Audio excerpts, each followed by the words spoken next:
Assalamualaikum warahmatullahi wabarakatuh, kawan-kawan. Di sesi pertama mata kuliah Tata Tulis Ilmiah, ya, namanya menulis tentu kita harus mengawalinya dengan membaca. Di sesi ini kita akan mengenal sumber-sumber bacaan yang bisa kawan-kawan manfaatkan dalam menulis ilmiah, baik untuk konteks mata kuliah ini, mata kuliah proposal, maupun mata kuliah tugas akhir, itu sumbernya di mana saja. Seperti halnya makanan, tidak semua makanan itu layak untuk dikonsumsi. Sama halnya dengan bacaan. Nanti kita akan mengenal ada beberapa jenis bacaan, sekaligus akan saya berikan petunjuk, ya, mana yang memang harus dan wajib untuk dikonsumsi, mana yang boleh dikonsumsi, dan mana yang sebaiknya tidak dikonsumsi. Istilah-istilah ini nanti sampai dengan akhir semester akan terus dan selalu. Hampir setiap pertemuan akan kawan-kawan dengar ada istilah textbook, artikel, book chapter, jurnal, conference, publication, report, quartil, digital library, indexing machine, serta predatory.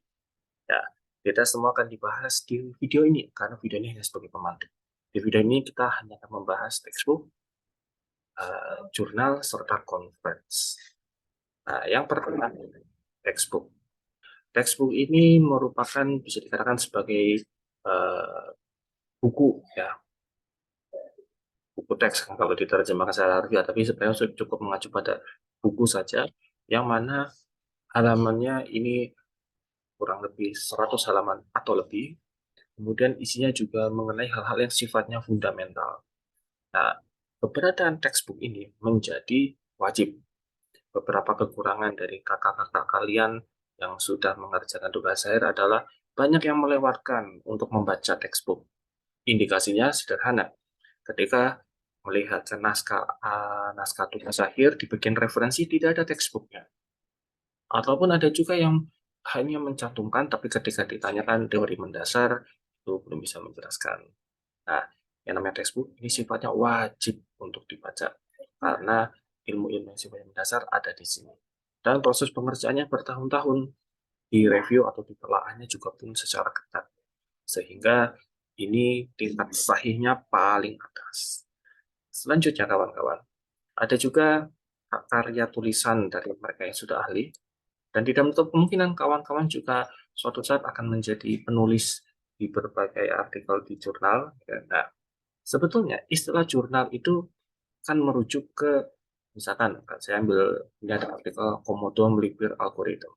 Sebetulnya istilah jurnal itu bukan artikelnya, ya. Komodo melipir algoritma itu sebetulnya artikelnya. Jurnal yang mana? Jurnalnya itu yang ini kawan-kawan, Applied Soft Computing. Nah, Universitas Telkom, terutama Fakultas Informatika juga punya jurnal namanya IJO ICT. Namanya IJO ICT tapi ya nggak ada warna hijaunya sih, oranye gitu ya. International Journal of ICT. Nah, artikel in jurnal, ya, kita sebut artikel jurnal ya. Artikel jurnal ini proses reviewnya berkali-kali. Walaupun tentu saja penyusunannya tidak seketat textbook. Dan kebanyakan artikel jurnal ini merupakan hal-hal yang sifatnya lebih terapan. Walaupun ada juga hal-hal yang sifatnya sangat teoritis. Sebagai contoh, ini Profesor Suyanto, salah satu guru besar di Fakultas Informatika, ini pernah menulis di uh, Applied Soft Computing terkait Komodo melipir algoritma. Nah, sifatnya bagaimana proses gagasannya seperti apa, implementasi dan juga evaluasinya. Nah, tentunya di bidang software engineering ada banyak jurnal, ya. Kalau ini kan soft computing, kawan-kawan bisa mencarinya sendiri bahwa ada banyak sekali jurnal terkait rekayasa perangkat lunak yang ada di dunia ini. Kemudian ada juga yang namanya uh, conference proceeding. Nah, ini sebetulnya bisa kita sebut juga sebagai artikel conference.